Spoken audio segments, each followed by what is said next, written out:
Hey, good morning, everyone. It's Tuesday, 10 a.m. I am back from vacation, so Tim Vest is not the only Tim on this show again. How the hell are you doing today? Not too bad. How about yourself? Can't complain. Last night I had the pleasure of presenting at a local meetup called Pints and Properties here in Surf City, North Carolina. So that was cool. A lot of light bulb moments, and some of the feedback from the host that puts together that event said it was probably one of the best events that they've done with the most engagement from the audience he's ever seen. I was like, Hey, that's good. wow, that's Good. good. Nice. I Nice. thought Yeah. it was great. And it's really fun. I really enjoy doing that, man. I just came home and I was talking to Danielle at like 10 o'clock at night when I got home. And I was just like, man, I just appreciate being in the situation that I'm in today because I can provide so much value to people. And it really makes me feel fulfilled when you start presenting in front of people and you're documenting your story and your timeline and like how you got to where you are today. And you start to see all these like light bulbs go off because people are like, oh, if you could do it, I could do it. And you talk about your humble beginnings and you talk about where you came from and your journey and your process. And at the end of the day, I'm not that much further along than some of those people in that room. I mean, I started that same journey in early 2019, and here we are today, a couple years later. In the grand scheme of things, not really that long, right? In the grand scheme, and it just kind of goes to show. It really gives people that are listening in the being on the audience of that. It really gives them the opportunity to say, hey, that's really not that much time, and he was here where I was not that long ago. So it's Yeah. hard. I made sure I talked about that. It's hard, but it's not impossible. Well, and that's a really good point, man. Because people look at that. Like even if we go 2019 to today, like so that's 3.5, 4 years, right? Yeah. But people will look at that and sometimes in their head they'll be like, man, that took 3.5, 4 years. It's like Hmm. really to your point, in the grand scheme of things, that's not that long. No. Like, and that's the other thing too that I think is a really, really good call out to people is folks, you got to be patient, but you don't have to be that patient, right? It doesn't take forever. If you get into it and you make moves and you do things consistently, then it happens. It will come, right? But you got to take action. And we talk about that all the time, right? And that's to your credit, man. That's one of the things you did. You Right. one Right. one day you were like, you know what? I'm done with this corporate crap. I'm all in on this and I'm going for it. And here you are. Yep. Here we are. Yeah, it was cool. And it don't get me wrong. It sucks when you're going through it. When you've been working for a couple years and learning and educating yourself and you don't feel like you're making any traction or progress, it hurts. You're not making any money. You're like, man, I'm working my ass off right now and I'm not making jack diddly squat. And it's tough to get through that stage, but man, once you get to that first deal and you get to through that first stage, oh, it's you're now on the other side of the fence. You've done something that other people will probably maybe never be able to do because they can't conceptualize. So it was a really fun event, and I'm really appreciative that they invited me, and I got a lot of great feedback, and it was a really fun time. I really enjoyed it. So So are you joining the speaker circuit? Is that what you're doing next? Like hey, where all I did was document my journey. That was it. But you know what's funny? It is like this was the first time I ever like created a PowerPoint to like talk off of. I felt like nervous and anxious because I was like trying to follow this PowerPoint. I'm very shoot from the cuff. Like I don't try to plan anything. I let my enthusiasm and my natural like speaking abilities just let the conversation flow, and it always seems to do really well for me. But when I try to plan things out and follow this like timeline and like point out all these different things, I don't know why. I just feel like this weird anxious anxiety around speaking. But as soon as I was done with my presentation point, like that was, I don't know, 35 minutes or so, right? Then that's what they wanted me to do. And kind of went through my story, talked about what syndications were, how they're structured, how we make money, et cetera, and so forth. But then afterwards, when they did the Q&A, they weren't expecting the Q&A to go for another 40 or 45 minutes because typically, you get like two or three people ask a question, but it was just like question after question after question right. after question. And that's where I really start to flow and my kind of enthusiasm really comes out and my energy comes out and how I'm passionate about doing this stuff. So it was fun. I really enjoyed it. And I'm looking forward to being down in Somerville Thursday, Friday, Saturday, Sunday. And I'll be doing a breakout room at Jennings and Yaden's My First Million in Multifamily.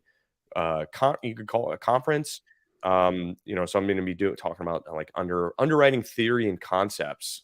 So it's going to be a small breakout room, maybe 20 or 30 people or something in that room. And I'm probably going to do it like a roundtable setup, how Jay Biggins did that one at the Yeah. IMN conference in Miami. I really enjoyed that. So I'm going to probably do the same structure, but I'm looking forward to being down there later this week. Man, I love those roundtable conversations. Yeah. I did, the event I just did in January in Cincinnati. Same Mm-hmm. thing. We had breakouts and stuff, but then one day on Friday we had a roundtable. Yeah. And man, those roundtables are just awesome. Like I could have sat at that table for 4 hours Hours. and Yeah. just Right. chatted. Hours. I And love it. and to your point, like Jay's thing down in Miami, like I didn't want it to end. No, me neither. It was like we were just getting started, because they only Yeah, gave you like a half an hour or something. It's like it takes you about that long to get people yeah. going, like engaged and comfortable to ask questions and things. Yeah, I was actually kind of disappointed when the guy came into the back of the room and he was like, "Wrap it Time. up, Oh wrap it no, up." I was like, no. No, we want to keep going." Um, Yeah. All right. Well, cool. So this week we're talking about something that has been the bane of my existence for the last since the middle of December. Maybe the end of November, early December, I have been thinking about and preparing for filing the K1 returns and getting all of the paperwork ready to file the K1 returns for the investors. And I personally took on handling the 1065 K1s for 8 of our new syndications that we did last year. And I think that's a grand total of around 400 investors between all. Now there's a lot of repeat investors, right? There's a lot of yeah, repeat not investors, unique, right, right. not unique investors, but there's 400 total, over around 400 K1s that need to be produced on just Right. those 8 new syndications, not including the ones that we had done in 2021. And let me tell you, it has been a journey getting hey, we were on top. I know we did a show about, preparing for tax returns, right? Because that's when I had started. So whenever that was, it was around that time. And we had done the cost seg studies. We paid for the cost seg studies in like the middle of December. We had everything ready to go. Started sending emails out to the investors to make sure they got their social security numbers and EIN documents and everything updated. And what do you know? It's February 21st and we're still chasing people to get stuff done. Yet, what's going to happen is when we don't produce the K1s on time, people are going to be mad at me because somebody else didn't do what they were supposed to. I'm All right. already mad at you. I'm so I'm constantly in this double-edged sword of trying to get people to do what they need to do in order to make it so that I can do what I can do. And thank God we've had help from our executive assistant Kathy. She's been incredibly helpful with sending out emails and following up with people and taking phone calls and walking them through how to update stuff in our portal, which has been a lifesaver. But not only that, we have a great property management company that we work with, and they've been really good about providing all the documentation that we need for the reconciliations and the year-end reports and all this kind of stuff. But my God, maybe 2 weeks ago, Tim and I had a conversation, and I was just like, "Hey, Tim, I don't really feel like buying any more stuff right now." And he goes, "What? Are you satisfied with what you have?" And I was like, "No, I'm not satisfied with what we have. I want more, but I am so tired of all this paperwork." You got it right behind you, right there. There it is. What Right. is that? Oh, I know. Yeah. So yes. So that literally caused me to reach out to one of my buddies, JD, yesterday. And I remember him about 6 months or a year ago saying, I hired a director of operations. And I texted him right then in that moment. I was like, I need your help. I need your help, man. How's it going for you? And he said, dude, I should have done this 2 years ago. And I was like, and then I said, I need your help. And I love that I've built that network of relationships with people that when you're looking to do something in your business, you know who to reach out to in order to ask for help, because asking for help is the key to success, right? Asking for help is going to Yeah. make it so that you can get advice from people that have been where you have been. Like I almost want to bring up the text message. I mean, I'll read it basically verbatim. He said, Dude, I was exactly in your spot 6 months ago. I didn't want to buy any more properties because I was so tired of the paperwork. The director of operations has started to handle all of that, and we are significantly more organized than we were before in the back end than we are in order to make sure that's a far more efficient process. Yeah. So, Maya, I just I know that this is something that we have to do every year. Like it's just part of the job. It's part of the business, right? But trying to figure out how to do that better is, I mean, we read that book and we reference that book all the time, Who Not How, but you don't really hear it until you need it. And I hit that work. I was almost going to title this the work wall because I hit the work wall and I was just like, oh my God, I hit my work wall. I don't want to do any of this paperwork anymore. We need to hire somebody. So we are on the hunt for a director of operations to help us with Yeah. operations management because Yeah. it has just been a lot. Yeah, and what's interesting is when Tim called and he was like, "Dude, I don't want to buy anything." I'm literally sitting here talking to, I don't know, like two of our favorite brokers, and we've potentially got 4 deals coming down the pipe from one of them. We got 2 already in my inbox right now from one of the others. All of them that I'm like, these are the deals we've been looking for, right? Like Yep. these are the deals we've been looking for. These are they're great deals. And I'm sitting there going, I hear you, man, because Tim's leading this for us, but I see it. I see the work, right? I see all this going on and I'm like, "Holy crap, this is unmanageable. This is unmanageable for us to do what we're supposed to do Hmm. and that at the same time." And the interesting thing is I don't know if it was just kind of fate, whatever, but it was very serendipitous, right? Like when he called me, I had just gotten off the phone with a buddy of mine in Gabundance, Dave Homyak, who runs a staffing company. He runs a staffing agency.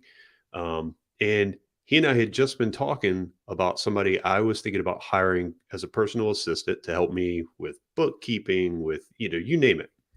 And one of the conversations I had was, man, Dave, I don't even know what I don't know at this point in time. I don't even know what I want to give this person. I just know I need to start giving stuff to people. And then Tim calls and has this conversation, and I'm like, oh, I think we can hire to solve that problem. Like, Yeah. because that's a problem that as we scale, it's like we can hire to solve that problem. Because Tim's right. He and I don't need to be doing this. This is not where we add value to our business nor to our investors. This doesn't this doesn't create returns. This is literally noise. And it's Hmm. necessary noise. Don't get me wrong. It's It's necessary never noise. going to go away Right. ever. It's always going to be there. But it's like I hit that work wall and it's just like, Yeah. why am I doing this? I should be looking at deals. I should be talking with investors. I should be structuring deals. I should be making management calls. I should be doing things that move the business forward. And don't get me wrong, deadlines, for tax reporting move the business forward because you have to file your taxes every year. But that's Yeah. not something that creates bottom line impact. And that's what we should be focused on and not getting caught up in the day to day stuff. Dude, I mean, we're working all the time again. And it's just like, wait a second, Yeah. this something not right again. What's Yeah. not right again? This is wrong. Yeah, Tim and I sit down in December and we're like, we want to, more work-life balance, more work-life balance. Like this 80 hours a week stuff's got to stop. You know, every now and then you got to do it, right? But I mean, but that should be the exception. And here we are right there in January. Like, nope, we're Saturdays, Sundays, 8 o'clock at night, 9 o'clock at night, we're still going. So Yep. yeah, Yeah. so I think we're just at that point, guys. Like we've got to do more who not how. We got to go higher. Mm, Um, yeah. so like Tim said, we're looking. Yeah. So if you know anybody that would be a good director of operations that wants to work remotely, we would prefer somebody that lives in the Carolinas. However, not necessary, but ideal would be somebody in the Carolinas. Um, yeah, if you know somebody, introduce us. So, what portal do we use to keep track of our investments? We use Syndication Pro. There's a lot of portals out there: InvestNext, Groundbreaker, Agora, Syndication Pro.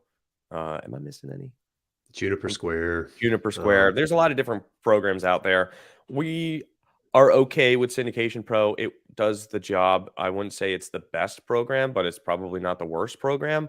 There's pros and cons to everything that you use and everything that you get used to. So Oh, we have a great guy. All right. Well, yeah, send us an introduction. Would love to meet this great guy. And we're working on the job description and all that kind of stuff now. So yeah, if you're interested, I mean, you can apply for yourself if you're interested.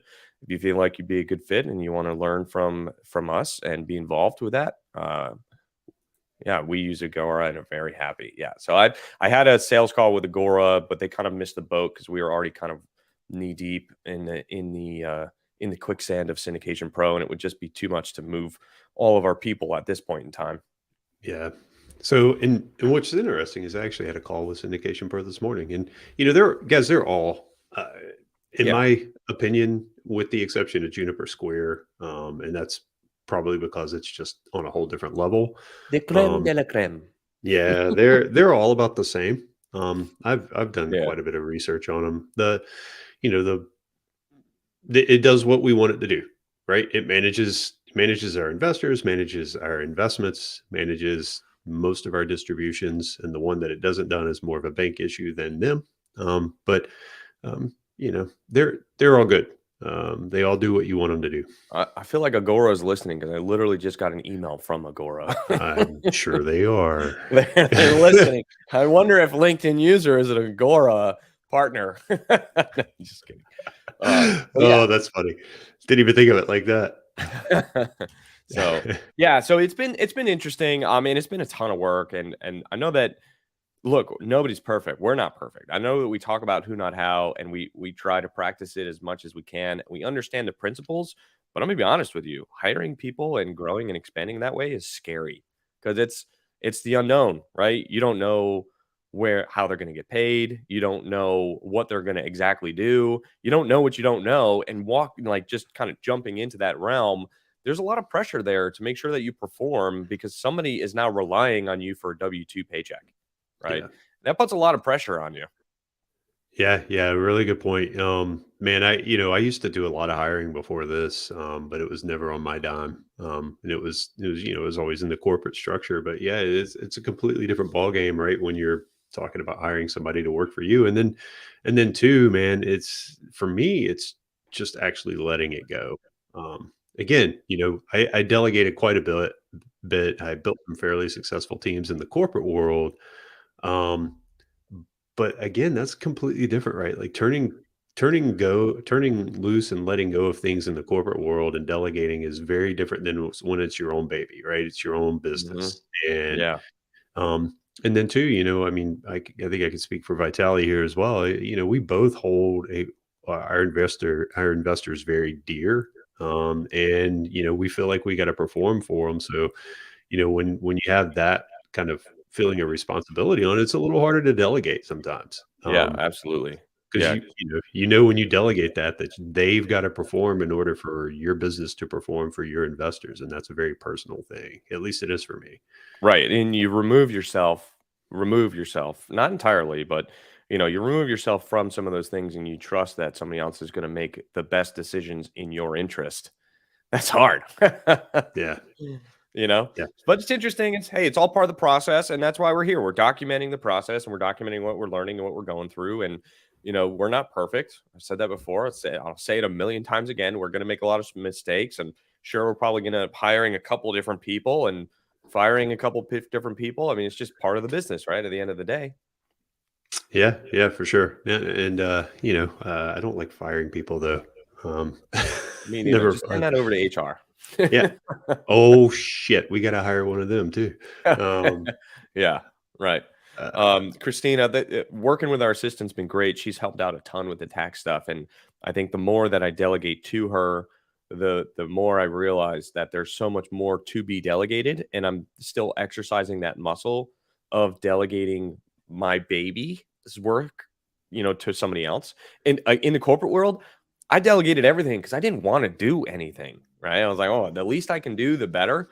And I almost should have the same mentality in this business, but that's not entirely true. Like, I need to be freeing up my time to spend more time growing the business instead of yeah. completing the work of the business.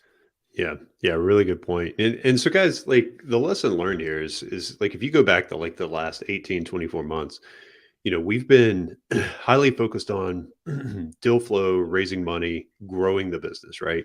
And now we've hit that point, right? That we've grown and things are starting to stack up. And it's like, okay, now we've got to hire, right? We've got to Mhm. hire because we've hit a point where if we're going to scale and we don't hire, Tim and I are going to be working 100 hours a week. And I mean, how many hours a Well, week yeah, are well, we there? got 4 more deals in the pipeline, so, add all that extra work on top, and if, you keep adding deals and more work, even though it's the Yeah. same process, if you don't have somebody else doing the process for you, look who's Yeah. doing the process, this guy. It yeah, and they do because something somebody's gonna point out, I would bet you, is they do get a little bit easier in year 2, right? Like year Oh, yeah, 2, the for sure. accountant already has all that, but at the same time, it's still you've gotta make sure that it happens, you've gotta supply updates, Mhm, you gotta get them distributed, you gotta make sure you hit March 15th or whatever it is, and, mhm. and then on top of that, you gotta do the new ones, and the new ones are very time intensive, so it just starts to snowball, right? And you need to make sure that you've got teams in place for this, and that's where we are right now. Like we're building out our teams, we're staffing up appropriately, and we're ready to we're ready to take that step. We're going to the next level this year. Leveling Level up. Is this 2. level two? Level 2. How many levels are there, by the way? Anybody know? I thought there was, Um, like isn't there 4 levels of your business where, like, it'll the level 4 is, like, where you can step away from the business and it continues to grow on itself? I don't know, man. I'm just winging this stuff. I know. You're like, I think I've seen something about it for before where there's different levels where it's like level 1 is you're doing all the work, level 2 is you have, like, an assistant, level 3 is, like, you're doing the CEO level activities and can continue to growing the business, and then level 4 is you hire a CEO to be you, where you can just kinda step back and the business continues to grow even if you're not around, right? So if the business can operate by itself, you're at, like, level 3, but level 4 is it continues to grow when you're not around. yeah, To you know, infinity and beyond, yeah. only if I had somebody I could call, like a brother or something, who'd built a very successful business and done a very good job. If only I could do that. Oh wait, I do.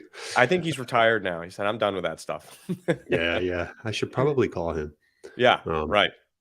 So, uh, but yeah, it's been an interesting couple of weeks, and I mean, it's a lot of work, and we're just here, talking about it, right? So, I'm curious to see if there's anybody that's listening right now that is kind of in the same boat that's dealing with all the tax returns and everything. If you're a syndicator, if you're not, I'd be curious to hear how it's going for you. Finding a CPA, working with the CPA, and getting on the CPA schedule, and getting all the documents to the CPA in the portals and all of that kind of stuff. It's time consuming, and it's not difficult work at the end of the day, but it is work that needs to be done. So I'd be curious to hear, if somebody out there has a process or something that they've delegated to somebody else in order to make it a non-event, right? Because ultimately, what you want everything in your business to be is a non-event, because there is a system of process and somebody it's delegated to be responsible for it, so it can happen on its own for the most part. yeah, yeah, yeah, for sure. And then guys, just remember, as you're looking at syndications, Tim and I always talk about syndication's a tool, right? It should be one of at least two, hopefully more tools in your toolbox, which you're ready to deploy in the right situation. But understand each tool comes with different, different things, right? And Hmm. this is one of those things, right? Like this is what we're talking about is not as big an issue with JVs.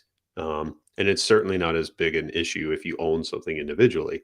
But the same This work still needs to be completed, right? You're still right. It's getting all just the entity docs, you're still getting all the yeah, EIN, the closing statements, the financials, the trial balance, the general ledger, like cost segregation. All of the steps are the same. There's just less people involved. And yeah, I've been screaming about it. That my theme for this year is balance, and it's yeah. less people So equals yeah, so balance.